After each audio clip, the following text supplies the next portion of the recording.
नमस्कार, जय हिंद दोस्तों आज हम देखने वाले हैं एडुटोरिया की तरफ से देखेंगे तो बिहार एसएससी सीजीएल 4 के लिए जो है आपका एक नया किताब निकाला गया है। आप यहां पे देख सकते हैं बिहार एसएससी सहायक प्रशाखा पदाधिकारी एएसओ। इसमें आप देखेंगे तो चतुर्थ स्नातक स्तरीय परीक्षा के लिए आपका ये बुक निकाला गया है और ये आपका प्रारंभिक परीक्षा के लिए है सीजीएल 4। प्रैक्टिस सेट देखेंगे तो इसमें आपका 15 प्रैक्टिस सेट दिया गया है और ये आपका देखिए वॉल्यूम 4 है, सॉरी माफ कीजिएगा, आपका यहाँ पे जो है ये आपका वॉल्यूम 2 बुक निकाला गया है। ये आपका वॉल्यूम 2 है, देख सकते हैं। और मुख्य आकर्षण की बात करते हैं तो पूर्णतः बीएसएससी परीक्षा पद्धति पर आधारित है। 15 प्रैक्टिस सेट के साथ ये आपका जारी किया गया है। बीएसएससी द्वारा आयोजित प्रखंड सांख्यिकी पदाधिकारियों परीक्षा एवं द्वितीय इंटर स्तरीय परीक्षा हेतु उपयोगी है। सभी प्रश्नों के तार्किक और सरल एवं विस्तृत व्याख्या इसमें दिया गया। इस पर हम इंडेक्स थोड़ा सा आते हैं, इंडेक्स देखते हैं। देखिए जब इसके आप विषय सूची पे आप यहाँ पे आएंगे दोस्तों, तो इसमें देखिए आपका विषय सूची में जो है आज का हमारा जो वीडियो होने वाला है बिहार एसएससी स्नातक स्तरीय मॉडल प्रैक्टिस सेट नंबर जो है आज हम 1 देखने वाले हैं। पूरा डिस्कशन के साथ इसको देखेंगे और इसका बैच जो है स्टार्ट कर दिया गया है और इसका जो टेस्ट है 8 बजे डेली पीएम में होता है रात में। और जीके जीएस पूरा 150 क्वेश्चन का जो है पीडीएफ भी प्रोवाइड किया जाता है। तो चलिए वीडियो को शुरू करते हैं। पहला क्वेश्चन क्या है, आपका प्रैक्टिस सेट नंबर देखेंगे तो आपका प्रैक्टिस सेट नंबर 1 है और आज से आपका ये जो बैच है स्टार्ट हो रहा है, ठीक है। और जो सीजीएल बैच जो है हमने स्टार्ट किया वो तो बहुत पहले ही, जिसमें से बहुत सारा सेट मैंने करवा भी दिया है और उसका जो बैच आपका जो है कल से कंटिन्यू हो जाएगा। जो लोग पेड किए हैं वो लोग निश्चिंत हो जाए और जो लोग नए छात्र हैं वो ज्वाइन करना चाहते हैं तो वो ज्वाइन कर सकते हैं, ठीक है। चलिए पहला हमारा प्रश्न क्या है देखेंगे। एक एक प्रश्न को हम डिस्कशन के साथ देखने का प्रयास करेंगे। बस आप सभी लोगों से रिक्वेस्ट करेंगे कि वीडियो को लाइक और शेयर कीजिएगा और अपना स्कोर जो है कमेंट बॉक्स में दीजिएगा, ठीक है। चलिए शुरू करते हैं। पहला हमारा प्रश्न देखिए, पहला प्रश्न है कि परम भागवत की उपाधि ग्रहण करने वाले पहला गुप्त शासक कौन था? परम भागवत है ना, इसका आंसर क्या होगा? देखिए इसका सही आंसर देखेंगे पहले का तो हो जाएगा समुद्रगुप्त, जो है इसका सही उत्तर हो जाएगा। ऑप्शन नंबर जो है पहले का सी सही उत्तर हो जाएगा, समुद्रगुप्त होगा। देखिए उसने युद्ध और विजय की नीति जो है पालन किया था। चीनी सूत्रों के अनुसार श्रीलंका के शासक मेघवर्मन ने बोध गया में बौद्ध मंदिर बनाने की अनुमति के लिए समुद्रगुप्त के पास एक जो है मिशनरी भेजा था, है ना, मिशनरी भेजा था, आप इसको याद रखिएगा। आगे हमारा प्रश्न है क्वेश्चन नंबर 2 देखेंगे। निम्न कथनों में से कौन से कथन सही है? सही कथन हमको बताना है, ठीक है। देखिए सही कथन बताना है दोस्तों, इसको हम देख लेते हैं। देखिए यहाँ पे देखेंगे दोस्तों तो लिखा गया है कि निम्न कथनों में से कौन सा कथन जो है सही दिया गया है, सही हमको बताना है, ठीक है। तो देखिए पहला प्रश्न यानी पहला जो कथन है कि हड़प्पा का जो उत्खनन है 1921 में किया गया था, ठीक है। तो ये देखेंगे तो सही उत्तर हो जाएगा, यानी सही कथन है। वर्तमान में हड़प्पा जो है पाकिस्तान में स्थित है, तो ये भी देखिए आपका सही उत्तर हो जाएगा। हड़प्पा जो है व्यास नदी के किनारे स्थित था, किनारे था, ये आपका असत्य हो जाएगा। व्यास नहीं बल्कि रावी नदी के तट पर स्थित है। और हड़प्पा के जो उत्खननकर्ता हैं आर.डी. बनर्जी थे, ये भी देखिए आपका असत्य आंसर हो जाएगा। देखिए हड़प्पा जो सभ्यता की खोज है 1921 में किया गया था, राय बहादुर दयाराम साहनी के द्वारा ये किया गया था। और छत्र है ना, छत्र वाला ताम्र रथ हड़प्पा से मिला है, ये भी देखिएंगे तो आपका असत्य आंसर हो जाएगा, ठीक है दोस्तों। तो इसमें पूछा गया है कि सही आंसर हमारा क्या है, तो सही देखेंगे तो ऑप्शन नंबर 1 केवल 1 और 2 जो है आपका सही उत्तर हो जाएगा, केवल 1 और 2 आपका सही है। अगला प्रश्न है कि हड़प्पा संस्कृति के हास्य के लिए विभिन्न कारण सुझाए गए हैं। नीचे दिए गए कारणों पर विचार कीजिए और उनमें से क्षीणतम है ना, क्षीणतम कारणों को इंगित करके बताइए। बताइए इसका आंसर क्या होगा। इसका आंसर देखेंगे तो आर्यों ने आक्रमण कर हड़प्पा संस्कृति को नष्ट कर दिया है। आर्यों ने आक्रमण कर हड़प्पा संस्कृति को नष्ट कर दिया है। इसका आंसर देखेंगे तो डी जो है सही हो जाएगा। अगला प्रश्न है कि उलूक तथा दावा व्यवस्था का संबंध तुगलक काल में निम्नलिखित में से किससे था? उलूक तथा दावा व्यवस्था का संबंध तुगलक काल में निम्नलिखित में से किससे था, ठीक है। देखिए इसका आंसर देखेंगे तो ऑप्शन नंबर यहाँ पे बी हो जाएगा, डाक व्यवस्था हो जाएगा। इसका उत्तर हो जाएगा बी, डाक व्यवस्था, ठीक है। देखिए उलूक डाक व्यवस्था जहां हर 4 मील पर राजकीय घोड़े की व्यवस्था थी। पैदल डाक व्यवस्था को दावा कहते थे और इसमें संदेशवाहक एक दूसरे के माध्यम से गंतव्य तक संदेश पहुंचाते थे, ठीक है। तो ये पॉइंट याद रखिएगा सभी लोग। अगला कि शेरशाह की प्रशासनिक व्यवस्था के संदर्भ में निम्नलिखित कथनों पर विचार कीजिए। शेरशाह की प्रशासनिक व्यवस्था के संदर्भ में निम्नलिखित कथनों पर विचार कीजिए, ठीक है। देखिए 5वें का सही आंसर देखेंगे तो देखिए परगना सिकदार के अधिकारी में था, मतलब अधिकार में था, बिल्कुल सही है। और मुंसिफ भू राजस्व की वसूली की देखरेख करता था, ये भी देखिए सही है। शेर शाह ने सोने, चांदी और तांबे के सिक्के जो है चलवाए थे, ये भी देखिए सही है। तो आप बोल सकते हैं ऑप्शन नंबर डी, इनमें से सभी हमारा जो कथन दिया गया है सब सही उत्तर हो जाएगा। निम्नलिखित में से कौन सी एक विशिष्टता इक्ता व्यवस्था, देखिए इक्ता व्यवस्था की नहीं है, इक्ता व्यवस्था की नहीं है। इक्ता से एकत्रित राजस्व सीधा सुल्तान के खाते में जाता था, ये आपका देखिए असत्य हो जाएगा। बाकी इक्ता एक राजस्व एकत्रित करने की व्यवस्था थी, ये देखिए आपका बिल्कुल सही उत्तर हो जाएगा दोस्तों। उसके बाद लिखा गया है सियासतनामा इक्ता व्यवस्था की जानकारी का स्रोत था, ये भी देखिए सही है। मुक्ति को इक्ता से एकत्रित राजस्व से सैनिक रखने पड़ते थे, ये भी देखिए सही है। तो ऑप्शन नंबर सी हमारा असत्य है, बाकी ए बी डी हमारा जो है सही दिया गया है। आते हैं क्वेश्चन नंबर 7 नंबर पे। औरंगजेब के संदर्भ में निम्नलिखित कथनों पर विचार कीजिए और सही हमारा कथन क्या है उसी को बताइए। सही कथन, देखिए दोस्तों सही कथन की बात करते हैं तो उसने कश्मीर से लेकर जिंजी तथा हिंदुकुश से लेकर चटगांव तक साम्राज्य का जो है विस्तार किया था, बिल्कुल सही है। उसके बाद उसे जिंदा पीर कहा जाता था, ये भी देखिए सही है। उसने टनफी कानून को अपनाया था, टनफी कानून। तो आप बोल सकते हैं तीनों कथन जो दिया गया है क्वेश्चन नंबर 7 का, ये आपका जो है तीनों सही हो जाएगा। डचों के संदर्भ में निम्नलिखित कथनों पर विचार कीजिए, डचों के संदर्भ में, और सही हमको कथन बताना है क्वेश्चन नंबर 8 का। देखिए इन्होंने गोलकुंडा के शासक से फरमान प्राप्त कर मछलीपट्टनम में अपनी पहली जो है कोठी बनाया था, यह आपका सही है। इन्होंने दक्षिण पूर्व एशिया में मसालों के द्वीपों पर वर्चस्व स्थापित किया था, यह भी देखिए सही है। इन्होंने कोरमंडल के स्थानीय शासक से पुलिकट हासिल कर लिया था, यह भी देखिए सही है। उसके बाद इन्होंने सूरत में अपनी जो है पहला फैक्ट्री बनाया था, ये आपका असत्य आंसर हो जाएगा दोस्तों, ठीक है। तो सूरत में पहला जो फैक्ट्री है अंग्रेजों ने बनाया था, ना कि डचों ने। तो अब देखिए पूछा गया है सही क्या है, तो ऑप्शन नंबर यहाँ पे सी हो जाएगा। 1 2 3 जो है इसका सही आंसर हो जाएगा, 1 2 3 जो है सही उत्तर होगा।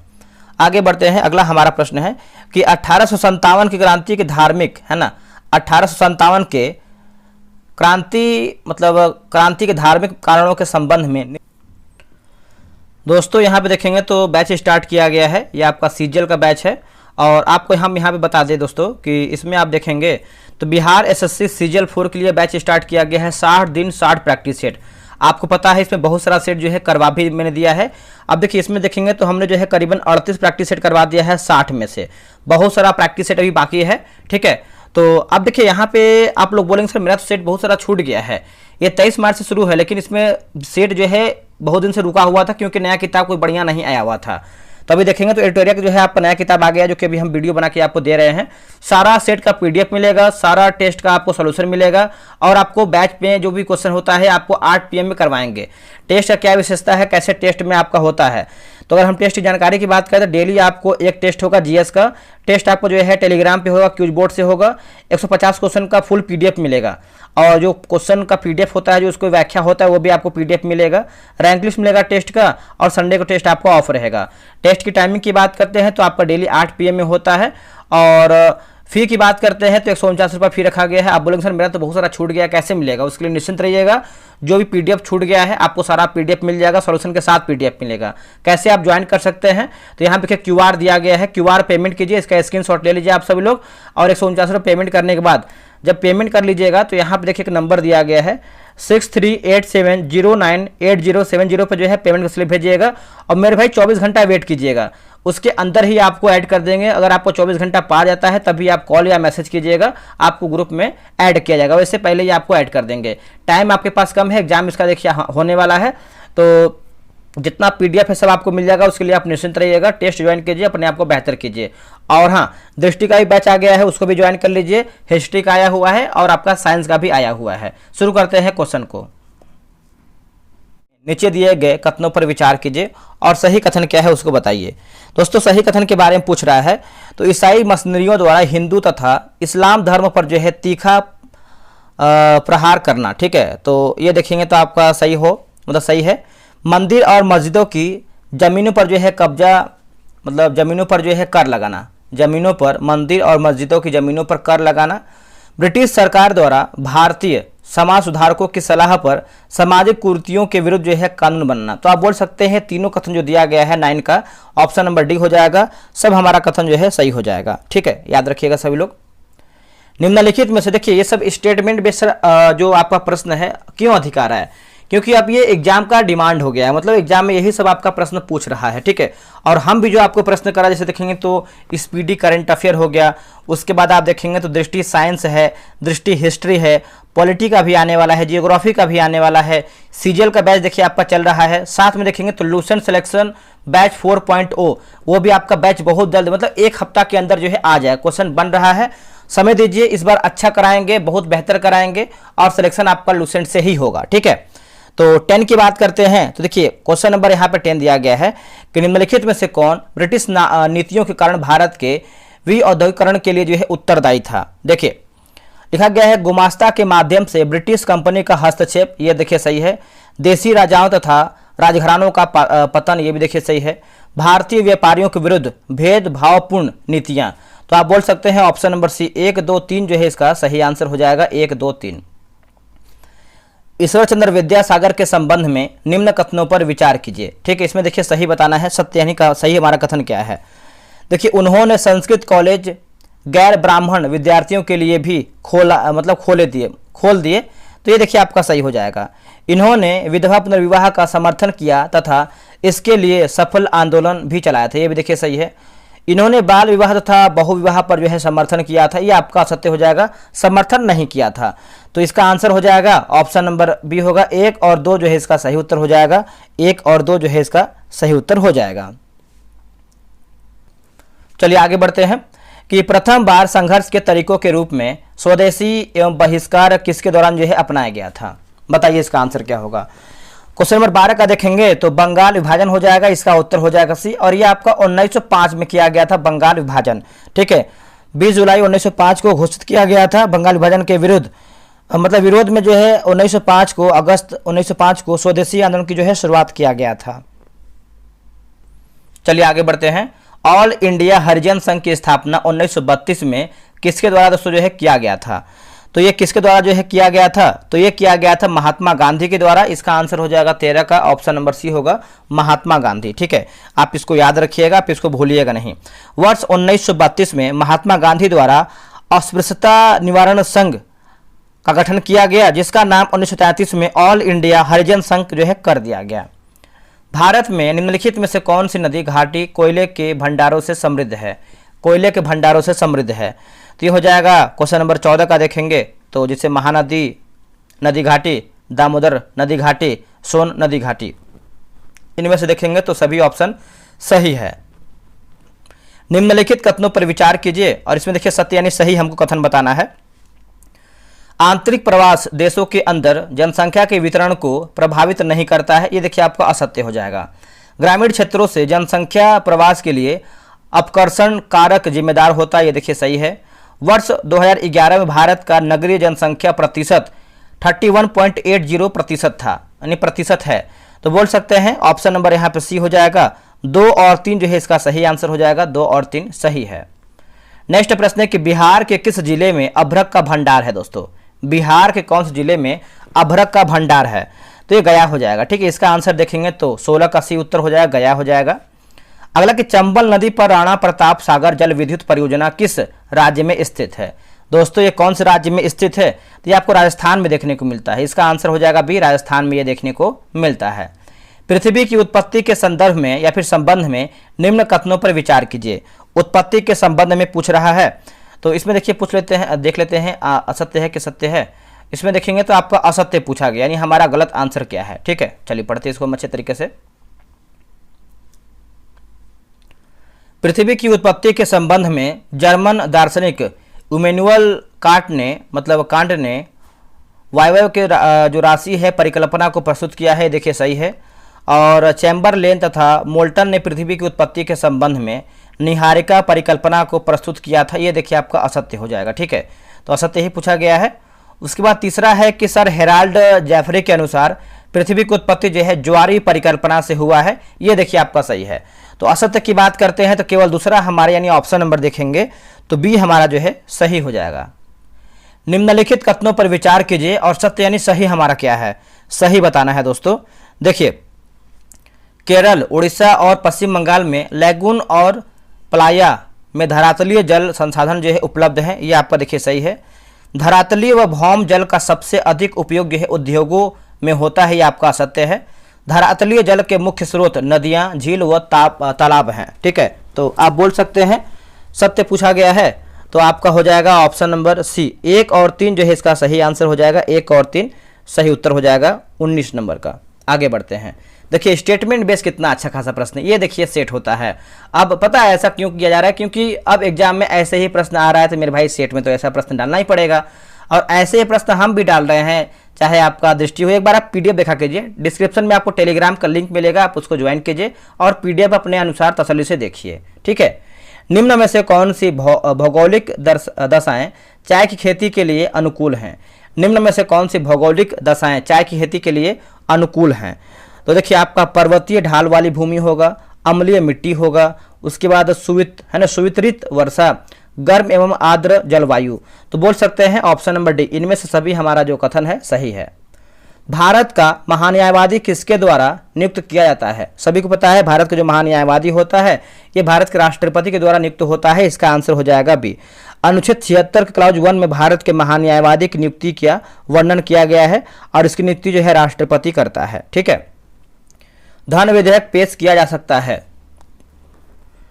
दोस्तों, ये जो आपका पेश हो सकता है केवल लोकसभा में होगा। आंसर क्या होगा? ऑप्शन नंबर देखेंगे 22 का हो जाएगा, केवल लोकसभा में। यह विधेयक केवल लोकसभा में प्रस्तुत किया जाता है, तो याद रखिएगा।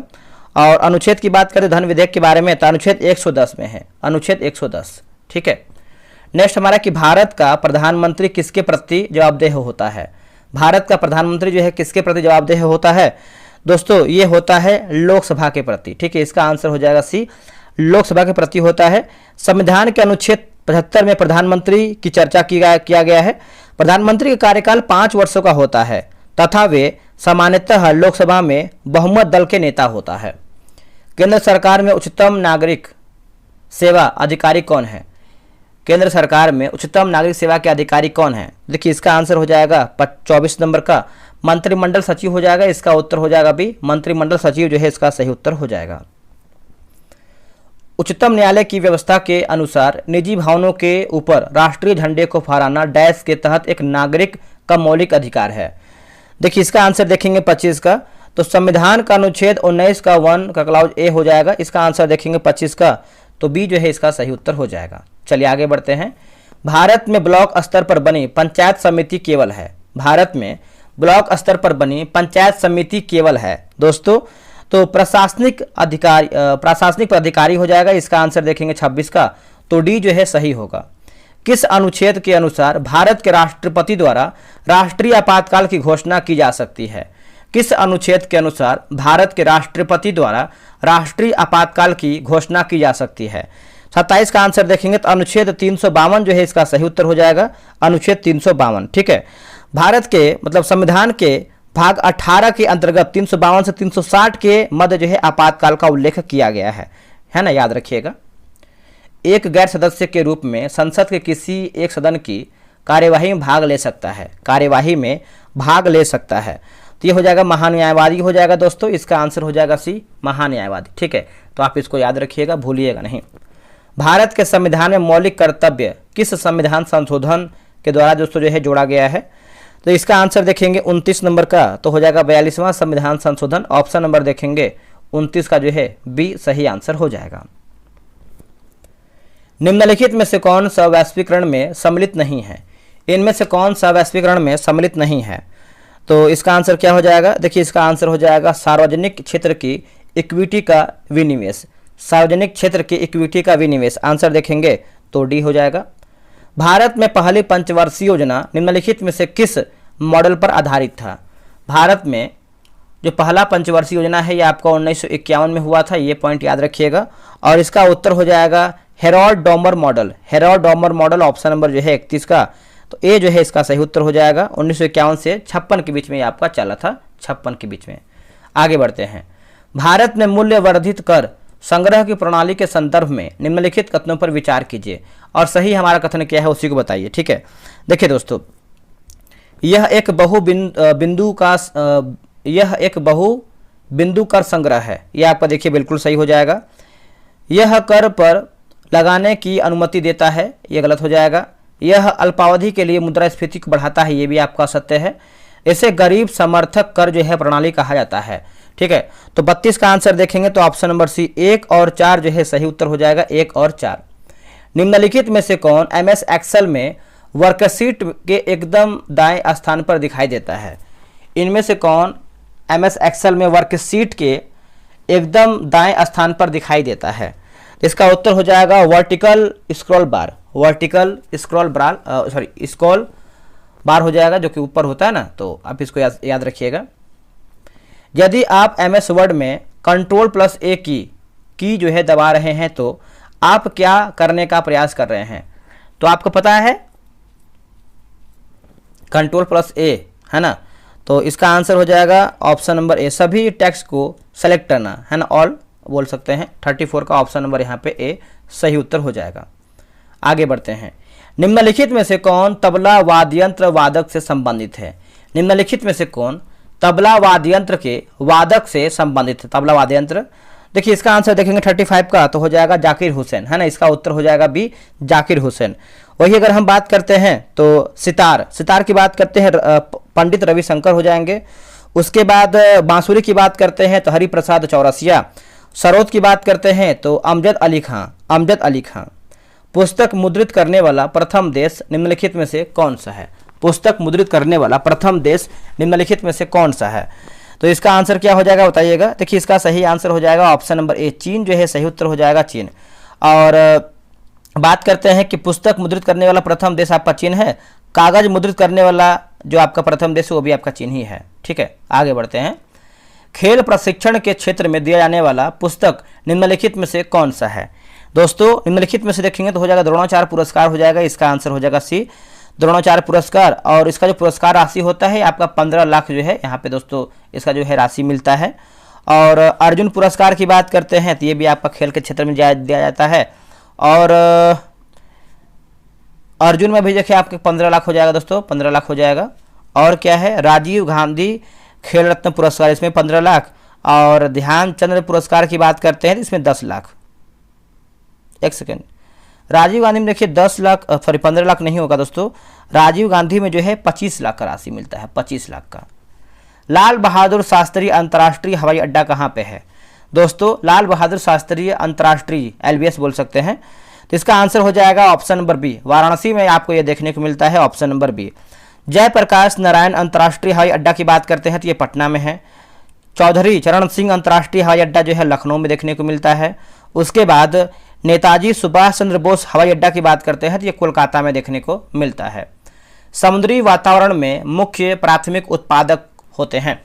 समुद्री वातावरण में मुख्य प्राथमिक उत्पादक होते हैं, तो इसका आंसर हो जाएगा ऑप्शन नंबर डी होगा, फाइटो प्लैंकटॉन्स हो जाएगा, इसका आंसर जो है डी हो जाएगा। मानसूनी वर्षा की विशेषताओं के संदर्भ में निम्न कथनों में से कौन सा कथन असत्य, यानी हमारा गलत आंसर क्या है? भारत में मानसूनी वर्षा का स्थानीय वितरण प्रत्येक स्थान पर एक समान रहता है, यह आपका असत्य हो जाएगा। बाकी दक्षिण पश्चिम मानसून से प्राप्त होने वाला वर्षा मतलब मौसमी है। मानसूनी वर्षा में मानसून विच्छेद चक्रवातीय अवदाबों से उत्पन्न होता है, ये भी देखिए सही है।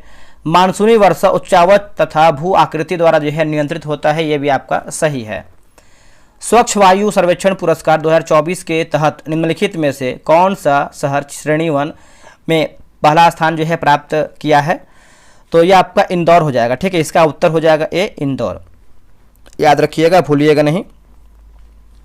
5वां राजभाषा सम्मेलन निम्नलिखित में से किस शहर में आयोजित दोस्तों किया गया है? तो ये कौन से शहर में किया गया है दोस्तों? तो ये किया गया है गांधीनगर में, है ना, इसका आंसर हो जाएगा सी गांधीनगर में ये किया गया है।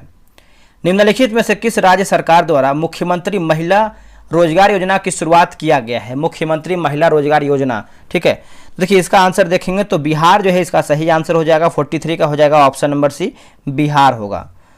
निम्नलिखित में से कौन सा कथन सत्य, यानी हमारा सही आंसर क्या है? भारत का पहला 32 बीट प्रोसेसर का नाम जो है आपका विक्रम 3201 है। विक्रम 3201 को अंतरिक्ष मिशनों के लिए डिजाइन किया गया है। विक्रम 3201 को इसरो जो है आपका SCL ने मिलकर बनाया है। तो सभी कथन देखेंगे तो सही हो जाएगा, यानी ऑप्शन नंबर डी 1, 2, 3 हमारा जो है आंसर सही होगा। दोस्तों दृष्टि क्विक बुक हिस्ट्री का बुक जो है देखेंगे तो होमवर्क सीरीज जो है स्टार्ट कर दिया गया है। आपको पता है कि किसी भी किताब को खत्म करने के लिए होमवर्क सीरीज अगर आप ज्वाइन करते हैं तो उससे आपका किताब भी खत्म होता है और आपका तैयारी अच्छा खासा हो जाता है।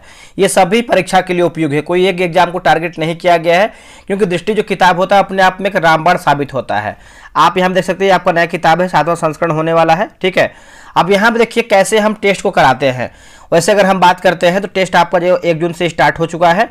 बैच की अगर हम पूरी जानकारी यानी विशेषता की बात करते हैं तो इस किताब से आपको जो है रोजाना 5 पेज देंगे पढ़ने के लिए। जो थ्योरी वाला पार्ट होता है, बहुत लोग बोलेंगे सर मेरे पास तो किताब है ही नहीं, तो कोई दिक्कत नहीं है, आपको हम PDF देंगे थ्योरी वाला, जब अच्छे क्वालिटी का रहेगा, ठीक है। उसी HW से यानी होमवर्क से आपको 100 क्वेश्चन का डेली टेस्ट करवाएंगे। टेस्ट आपको जो है क्यूज बोर्ड टेलीग्राम पे होगा। रैंक लिस्ट मिलती है। देखिए रैंक लिस्ट से फायदा आपको ये होता है कि आपकी तैयारी कितना है, आपने जो 5 पेज पढ़ा है उसमें से क्या आपका निकला है, होता है ना क्रीम होता है। 5 पेज में से अगर आप 1 घंटा भी पढ़े हैं तो आपके दिमाग में कितना घुसा है, जब आप टेस्ट बनाएंगे तो आपको मालूम चल पाएगा। और क्वेश्चन मेरे भाई एकदम तगड़ा लेवल का है। आप डेमो के लिए जो है डिस्क्रिप्शन में आपको टेलीग्राम का लिंक मिल जाएगा, आप उसको ज्वाइन कीजिए और टेस्ट 1 का PDF आप डाउनलोड कीजिए। उसमें हाईलाइट PDF है और आपका विदाउट हाईलाइट PDF, दोनों को पढ़िए। और जब टेस्ट खत्म होगा तो आपको 100 क्वेश्चन का PDF मिलेगा और उसका जो है आंसर हाईलाइट PDF भी आपको हम प्रोवाइड कराएंगे। बैच की वैलिडिटी की बात करते हैं तो जो किताब है आपका 55 से 60 दिन में खत्म हो जाएगा। उससे जो ग्रुप है वो आपका लाइफ टाइम ही रहेगा। टेस्ट की टाइमिंग की बात करते हैं, डेली आपको शाम में 5 बजे टेस्ट होगा। अब देखिए फी की बात करते हैं तो इसका जो फी है मात्र 98 रुपये रखा गया है। अब आप बोलेंगे सर फी तो बहुत अधिक ले रहे हैं। मेरे भाई आप देखेंगे तो एक सेट आपका 2 रुपये का भी नहीं पड़ रहा है। अगर आप देखेंगे 60 दिन हम सेट करवा रहे हैं तो आपका 120 रुपया होगा ना, जिसमें से आपको डेली टेस्ट करवा रहे हैं, टारगेट दे रहे हैं पढ़ने के लिए, हाईलाइट PDF दे रहे हैं, विदाउट हाईलाइट PDF देते हैं, तो बहुत सारा इसमें समय लग जाता है और इसमें एक लोग से काम नहीं हो पाता है, ठीक है। अब बैच की बात करते हैं तो 1 जून से आपका बैच स्टार्ट हो गया है। आप लोग का देखेंगे तो 1 जून को स्टार्ट हुआ था, लेकिन 1 जून का टेस्ट हो नहीं पाया था कुछ कारण से, तो 2 जून से आपका डे 1 का टेस्ट हुआ था। अभी आपका विशेष ऑफर होने वाला है। ऑफर की बात करते हैं तो फी ना आपका कम होगा ना ही फी आपका बढ़ाया जाएगा, ठीक है। अब कैसे आप इसको ज्वाइन कर सकते हैं तो यहाँ देखेंगे तो आपका ये QR दिया गया है, आप इसका स्क्रीनशॉट ले लीजिए। जो स्पीडी का QR है और सेम यही QR है। पेमेंट करना है, पेमेंट स्लिप आपके इस नंबर पर व्हाट्सअप कर देना है। 24 घंटे तक आपको वेट करना है, उसके अंदर ही आपको ग्रुप में ऐड कर देंगे। देखिए ये आपका देखिए डे 1 का टेस्ट हुआ था, इसका PDF क्वालिटी आप देख सकते हैं। आप चाहे तो इसको प्रिंट आउट भी करा सकते हैं। बिल्कुल एग्जाम की तरह ही आपको यहाँ पे क्वेश्चन देखने को मिलेगा ना। कोई एक होता है कि बहुत लोग वन लाइनर फॉर्म में क्वेश्चन देते हैं, कॉपी पेस्ट करते हैं, ऐसा नहीं है। क्वेश्चन मैंने खुद से बनाया हुआ है, इस पर पूरी टीम काम कर रही है। स्टेटमेंट बेस्ड क्वेश्चन है, मिलान करने वाला है, असत्य वगैरह जितना भी आपका क्वेश्चन होता है ना वैसे ही आपको यहाँ पे जो है दिया गया है। लास्ट में देखेंगे तो आपको हम थोड़ा दिखा देते हैं, इसमें आंसर की इसका मिल जाएगा और जो टेस्ट का शेड्यूल होता है 60 दिन का, ये भी आपको मिल जाएगा, ठीक है। आप देख सकते हैं पूरा आपका जो है 60 दिन का शेड्यूल है। आपका जो है 8 अगस्त को जो है टेस्ट एंड होगा। अब इसका जो है आपको हाईलाइट दिखाई दे ताकि आपको हाईलाइट भी क्लियर हो पाए। देखिए इसका हाईलाइट PDF कुछ इस तरीके से रहता है। इससे आपको आसानी ये होता है, क्वेश्चन पढ़ेंगे बगल में आंसर है, क्वेश्चन पढ़ेंगे बगल में आंसर है, तो इस तरीके से देखिए आपका हाईलाइट PDF रहता है। मेरे भाई टाइम अच्छा खासा है, अभी बैच स्टार्ट हुआ है, टेस्ट 1 ही हुआ है, तो ज्वाइन कर लीजिए, अपने आप को बेहतर कीजिए। देखिए साइंस और एक हिस्ट्री बहुत अच्छा खासा जो है सब्जेक्ट होता है, इससे अधिक क्वेश्चन आपका आता है। साइंस का भी बैच स्टार्ट है दृष्टि का, तो डिस्क्रिप्शन में लिंक है टेलीग्राम को, उसको ज्वाइन तो कीजिए, सारा आपको जानकारी मिल जाएगा। आगे क्वेश्चन पे आते हैं, चलिए आगे बढ़ते हैं। अगला हमारा प्रश्न क्या है देखेंगे। अगला प्रश्न है निम्नलिखित में से कौन सी पुस्तक जो है अरुंधति राय द्वारा जो है लिखा गया है। दोस्तों इनमें से कौन सी पुस्तक है जो अरुंधति राय द्वारा जो है दोस्तों ये लिखा गया है। Mothers Mary came to me, option number देखेंगे 45 का, तो बी जो है सही उत्तर होगा। स्वदेश दर्शन योजना के तहत बिहार में कितने बौद्ध स्थल को विकसित किया गया है। स्वदेश दर्शन योजना के तहत तो बिहार में देखेंगे तो ये आपका 4 हो जाएगा दोस्तों। इसका आंसर जो है ए हो जाएगा 4, ठीक है, याद रखिएगा सभी लोग, इसको भूलिएगा नहीं। नीति आयोग ने कब तक दालों का उत्पादन दोगुना करने का लक्ष्य रखा है। नीति आयोग ने कब तक दालों का उत्पादन दोगुना करने का लक्ष्य रखा है, तो इसका आंसर क्या हो जाएगा बताइएगा। देखिए इसका उत्तर हो जाएगा 2047 जो है, इसका सही उत्तर हो जाएगा 2047, ऑप्शन नंबर सी हो जाएगा। केंद्र सरकार द्वारा निम्नलिखित में से किन उद्योगों के लिए पहली बार कानूनी रूप से बाध्यकारी ग्रीन हाउस जैसे उत्सर्जन तीव्रता लक्ष्य नियम 2025 अधिसूचित किया गया है। इसका आंसर हो जाएगा 48 का। देखेंगे जैसे आपका एल्यूमिनियम सीमेंट होगा, क्लोर क्षार होगा, उसके बाद लुगदी और कागज होगा। तो आप बोल सकते हैं इनमें से हमारा जो है सभी ऑप्शन सही है। राष्ट्रीय अपराध रिकॉर्ड ब्यूरो द्वारा जारी आंकड़ों के अनुसार भारत का सबसे सुरक्षित शहर कौन सा है? देखिए, भारत का सबसे सुरक्षित शहर की बात करते हैं तो ये दोस्तों कलकत्ता हो जाएगा। इसका आंसर जो है 49 का ए उत्तर हो जाएगा कलकत्ता। ठीक है, याद रखिएगा। इसके बाद इसके बाद देखेंगे तो सर्वेक्षण के लिए शहरों में कोच्चि केरल सबसे असुरक्षित शीर्ष शहर है, उसके बाद दिल्ली आता है। नेक्स्ट हमारा प्रश्न है कि वित्तीय वर्ष 2026-27 के लिए केंद्रीय बजट वित्त मंत्री निर्मला सीतारमण द्वारा किस तिथि को प्रस्तुत किया गया है? तो इसका आंसर क्या होगा? तो यह हो जाएगा 1 फरवरी 2026 होगा, यानी इसका उत्तर हो जाएगा बी, 1 फरवरी 2026 जो है सही होगा। ध्वनि की तीक्ष्णता किसके द्वारा जो है निर्धारित किया जाता है या फिर की जाती है? तो ये हो जाएगा ध्वनि का तरंग दैर्ध्य हो जाएगा। ठीक है, इसका आंसर हो जाएगा सी, ध्वनि का तरंग दैर्ध्य जो है सही आंसर होगा। अगला है कि बॉल बेयरिंग का उपयोग स्थैतिक घर्षण को निम्नलिखित में से किस में परिवर्तित करने के लिए किया जाता है? बताइए इसका आंसर क्या होगा? देखिए, इसका सही आंसर देखेंगे तो रोलिंग घर्षण जो है इसका सही आंसर हो जाएगा। ऑप्शन नंबर ए होगा रोलिंग घर्षण। ठीक है, तो आप इसको याद रखिएगा, आप इसको भूलिएगा नहीं। बॉल बेयरिंग में दो गोल धातुओं के छल्ले के मध्य छोटी छोटी बॉल होती हैं जिसमें धातु के छल्ले आसानी से घूर्णन कर पाते हैं। आवर्धक कांच में किस प्रकार का जो है लेंस प्रयोग किया जाता है? बताइए इसका आंसर क्या होगा? क्वेश्चन नंबर 53 का। ठीक है, तो 53 का सही आंसर देखेंगे तो ये उत्तल लेंस जो है इसका सही आंसर हो जाएगा। ऑप्शन नंबर सी हो जाएगा उत्तल लेंस। निम्नलिखित में से कौन सही सुमेलित नहीं है? बताइए इसमें आपका सही आंसर गलत हमारा क्या है? जैसे गैल्वेनोमीटर की बात करते हैं विद्युत प्रतिरोधी आपका सत्य है, बाकी वोल्टमीटर की बात करते हैं विभवांतर सही है, एमीटर की बात करते हैं विद्युत धारा सही है, उसके बाद पोटेंशियोमीटर की बात करते हैं विद्युत वाहक बल जो है आपका सही दिया गया है। विद्युत शक्ति की इकाई क्या है दोस्तों? देखिए, विद्युत शक्ति की इकाई की बात कर लेते हैं तो ये आपका वाट हो जाएगा। ठीक है, इसका आंसर देखेंगे तो डी हो जाएगा वाट। आप इसको याद रखिएगा। आगे बढ़ते हैं। विद्युत धारा की एसआई मात्रक क्या है? विद्युत धारा की एसआई मात्रक की बात करते हैं क्वेश्चन नंबर 56 का, तो राइट आंसर हो जाएगा एम्पियर जो है इसका सही आंसर हो जाएगा। ऑप्शन नंबर डी हो जाएगा एम्पियर। ठीक है, याद रखिएगा, भूलिएगा नहीं। आंसर आपका डी हो जाएगा एम्पियर। आइंस्टीन को नोबेल प्राइज किस कार्य पर जो है मिला है?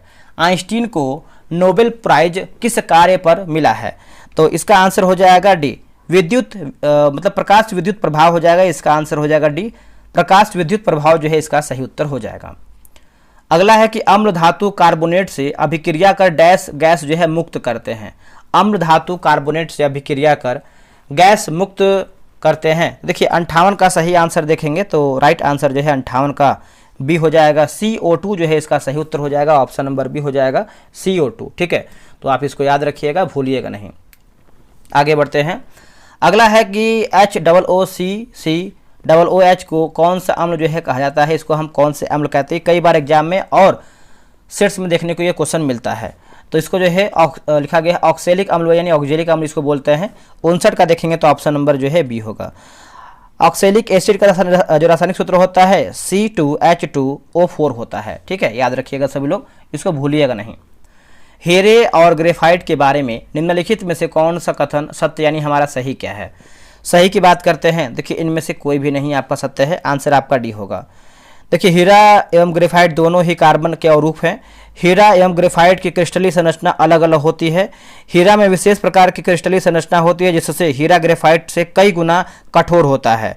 ग्रेफाइट की कठोरता बहुत निम्न होती है। आगे बढ़ते हैं।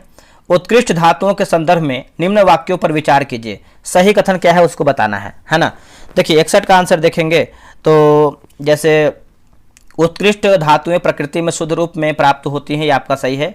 यूरेनियम एवं सीसा उत्कृष्ट धातु के उदाहरण, ये आपका सत्य हो जाएगा। तो ऑप्शन नंबर देखेंगे दोस्तों तो ए हमारा जो है सही है, बाकी दूसरा हमारा गलत हो जाएगा। रेत और लिखा गया है नेपथलीन के मिश्रण को किसके द्वारा अलग किया जा सकता है? देखिए इसका आंसर हो जाएगा 62 का। ऑप्शन नंबर देखेंगे तो ये होगा ऊर्ध्वपातन यानी लिखा गया है सब्लिमेशन, ऊर्ध्वपातन सब्लिमेशन। Option number A. प्राकृतिक रबर किसका बहुलक है? प्राकृतिक रबर देखेंगे दोस्तों तो ये किसका बहुलक है बताइएगा। इसका आंसर क्या होगा? तो ये हो जाएगा आइसोप्रीन का है। ठीक है, इसका आंसर हो जाएगा 63 का ए, आइसोप्रीन का ये आपका बहुलक है। निम्न में से सबसे अच्छा अग्निशामक कौन सा है? निम्न में से कौन सा सबसे अच्छा जो है अग्निशामक कौन सा है? तो यह है कार्बन डाइऑक्साइड है दोस्तों। इसका आंसर हो जाएगा डी, कार्बन डाइऑक्साइड जो है इसका सही उत्तर हो जाएगा। टूटी हुई हड्डियों की रक्षा के लिए प्लास्टर ऑफ पेरिस का प्रयोग होता है पीओपी का। तो पीओपी की बात करते हैं तो इसका आंसर हो जाएगा डी, जिप्सम हो जाएगा। ठीक है, इसका आंसर देखेंगे 65 का डी हो जाएगा। कंकाल के वे हिस्से जो हड्डियों की तरह सख्त नहीं होते हैं और जो मोड़े जा सकते हैं वे कौन से हैं? तो इसका आंसर हो जाएगा सी, कार्टिलेज जो है इसका सही आंसर हो जाएगा। ऑप्शन नंबर जो है 66 का सी उत्तर हो जाएगा, कार्टिलेज। चलिए आगे बढ़ते हैं। आगे प्रश्न क्या है? मादा एनाफेलीज को मादा क्यूलेक्स से अलग किया जा सकता है क्योंकि यह बैठती है। तो अतः स्तर के साथ एक कोण पर, है ना, इसका आंसर हो जाएगा बी। शरीर की प्रतिरोधक क्षमता से जुड़ा सबसे महत्वपूर्ण कोशिका प्रकार कौन सा है? सबसे महत्वपूर्ण कोशिका प्रकार कौन सा है? देखिए इसका आंसर हो जाएगा सी होगा, लिम्फोसाइट जो है इसका सही आंसर हो जाएगा। ऑप्शन नंबर सी हो जाएगा, लिम्फोसाइट। अगला प्रश्न है, कार्बोहाइड्रेट के अपघटनोपरांत अंतिम रूप से क्या बनता है? दोस्तों देखिए अंतिम रूप से देखेंगे तो इसका आंसर हो जाएगा ग्लूकोज बनता है। ठीक है, इसका आंसर हो जाएगा सी, ग्लूकोज बनता है। पीयूष पिट्यूटरी ग्रंथि स्थित होता है। पीयूष पिट्यूटरी ग्रंथि दोस्तों आपका स्थित होता है तो ये आपका मस्तिष्क में होता है। इसका आंसर हो जाएगा डी, मस्तिष्क में। पीयूष ग्रंथि मस्तिष्क और थायराइड ग्रंथि की बात करते हैं तो श्वास नली ट्रेकिया के दोनों ओर, और पैराथायराइड की बात करते हैं थायराइड ग्रंथि के ठीक पीछे। कड़वाहट के लिए मानव जीव का संवेदनशील क्षेत्र कौन सा है? तो ये हो जाएगा पीछे का भाग हो जाएगा। इसका आंसर हो जाएगा सी, पीछे का भाग होगा। शैवाल और कवक के मिलने से लाइकेन बनता है, जिसे कहते हैं क्या? शैवाल और कवक के मिलने से लाइकेन बनता है और इसे हम कहते हैं म्यूचुअली, लिखा गया है म्यूचुअलिज्म हो जाएगा। इसका उत्तर जो है बी होगा। सौर ऊर्जा एटीपी बदलती है, सौर ऊर्जा एटीपी बदलती है तो इसका आंसर क्या होगा 73 का? तो हो जाएगा क्लोरोप्लास्ट में होगा आंसर। क्या होगा? Chloroplast, option number B. आंत ज्वर रोग मानव शरीर के किस अंग को प्रभावित करता है? तो यह प्रभावित करता है आंत को। ठीक है, इसका आंसर हो जाएगा डी, आंत को। निम्न में से जैविक उर्वरक का सही उदाहरण कौन सा है? जैविक उर्वरक का। ठीक है, तो देखिए इसका आंसर हो जाएगा 1, 2 होगा आंसर। क्या होगा? 1, 2, ऑप्शन नंबर बी हो जाएगा, जिसमें से लिखा गया है आपका माइकोरिजल फंगी ब्लू ग्रीन शैवाल। ठीक है, तो यहीं पे देखिए आपका 75 क्वेश्चन जो है जीके जीएस का मैंने समाप्त कर दिया है। अब उसके बाद जो है 75 क्वेश्चन जो दिया गया है मैथ प्लस रीजनिंग, जो मैंने बैच आपको दिखाया है बिहार एसएससी सीजीएल 4 के लिए, उसमें जो भी सेट हो गया है उसके लिए आपको निश्चिंत रहना है। सारा सेट का पीडीएफ आपको मिल जाएगा। और ये जो आपका एडिटोरिया का ये जो आपका प्रैक्टिस सेट है, आज आपका तारीख बताए थे कितना तारीख आपका है? आज आपका 4 तारीख है। तो 6 तारीख से जो है आपका बैच ये स्टार्ट हो जाएगा, कंटिन्यू हो जाएगा। तो आप लोग अभी तक ज्वाइन नहीं किए, ज्वाइन कर लीजिए। बहुत अधिक फी नहीं है, 149 रुपये रखा गया है और आपको अच्छा खासा जो है आपको प्रैक्टिस सेट मिल रहा है। तो मेरे भाई कितना आपको है? ठीक है, तो ज्वाइन कीजिए, अपने आप को बेहतर कीजिए। बाकी जो जितना भी जो मैथ है, रीजनिंग है, डिस्कशन वगैरह सब आपको मिल जाएगा पीडीएफ में। उसके लिए आप जो है निश्चिंत रहिएगा। ठीक है, तो आज के लिए इतना ही। जय हिंद, जय भारत।